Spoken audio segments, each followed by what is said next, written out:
Welcome back, Osan Air Force community. This is Couple Joe with Joe and Francine.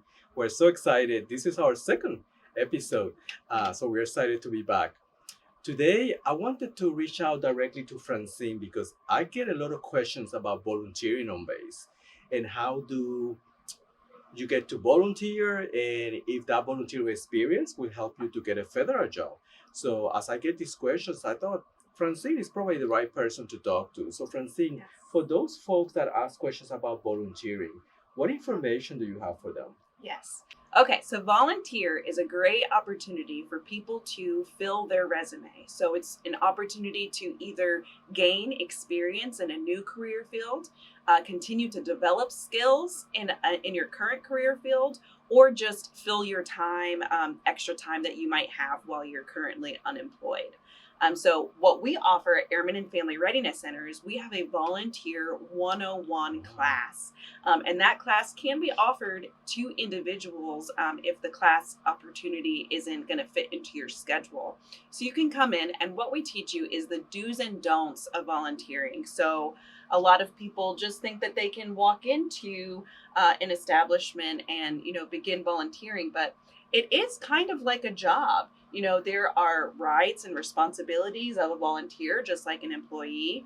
You want to be a professional because this is your gateway into a potential job opportunity. So, just some of those tips that will keep you on your toes and make sure that you're going to benefit the most from that volunteer opportunity. At the end of that, we also provide you with a list of volunteer agencies on OSAN that you can begin volunteering with right away. And we have lots of volunteer agencies on this base who are looking for volunteers. We have a high turnover rate here, so volunteers can sometimes be that continuity while they're filling the gaps of those people who are missing from their organizations. And upcoming, we actually have a volunteer appreciation event where we are going to be honoring all of the volunteers on OSAN the 22nd of April. The fighter wing commander is going to come out and talk a little bit about how many hours our volunteers have done, how many agencies they've worked with, and acknowledge those people who have volunteered 100 hours or more and have earned the Presidential Volunteer Service Award. So that's upcoming as well. So it's only February, sorry, it's March. So you have a lot of time to become a volunteer, maybe get that PVSA for 2022. Yeah, there's sometimes people feel that because it's Department of Defense that this process is very mysterious. But the reality is that we can assist. We have programs already established to help you volunteer. You know, volunteering is part of the American tradition. Community involvement is part of our heritage as Americans. So volunteering on base is not as difficult as you might think. It would allow you to gain other experiences. It would allow you to sharpen the skills that you have. It would allow you to meet other people, right? Yes. Yeah.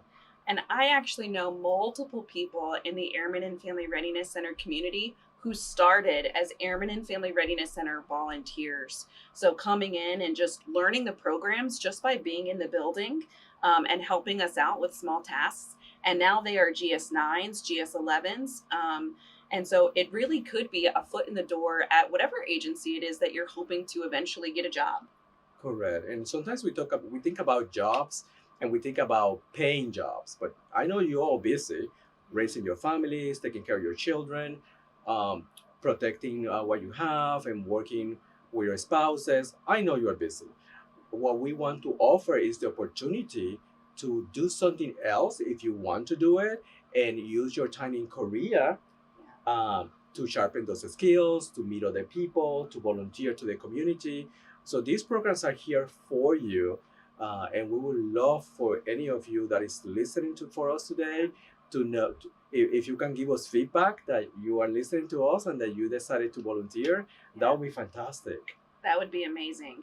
And on the 22nd of April, we're actually going to end the appreciation event with a little bit of an info fair Oh wow! where we're going to have some of those volunteer agencies actually come out and set up booths so that they can talk a little bit about how their volunteers help them. So that would be a great opportunity for any of you all listening to come out and meet some of those agencies one-on-one and see where you can partner and become a volunteer, and it's going to be a good fit for you and the experience that you have. I'm excited. Yeah. So this event is when? It's the 22nd of April.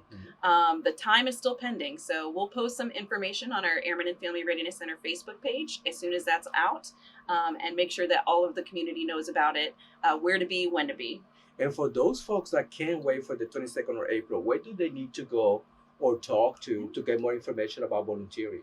Absolutely. Come into our center. Miss Shanae is at our front desk. Mr. Hilario Marte Sanchez is our volunteer program coordinator. But really, they can ask anybody that is in the Airmen and Family Readiness Center agency, and we will be able to answer your questions. McPherson Center, right?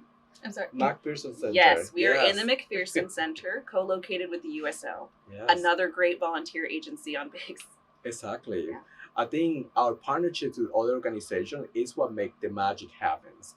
And us providing you this information, we hope it's useful for you. This is the whole intent as we sit here and you watch us sip a little bit of delicious coffee, is for us to reach out to you and connect with you. Your feedback is appreciated. Is this working out for you? Let us know. If there are any other topics that you would like us to address, we're looking forward to hear from you. Yes, yes. I can't wait to hear what questions come out of the community because, like you said, that it's not a mystery. It's just a little confusing. So we're here to answer those questions as people who work in federal employment and have cracked the code, so to speak. So we're here and we want to know what your questions are. We're gonna wrap up for our second episode of A Cup of Joe with Joe and Francine. Thank you, and we'll see you next week. Cheers. Cheers.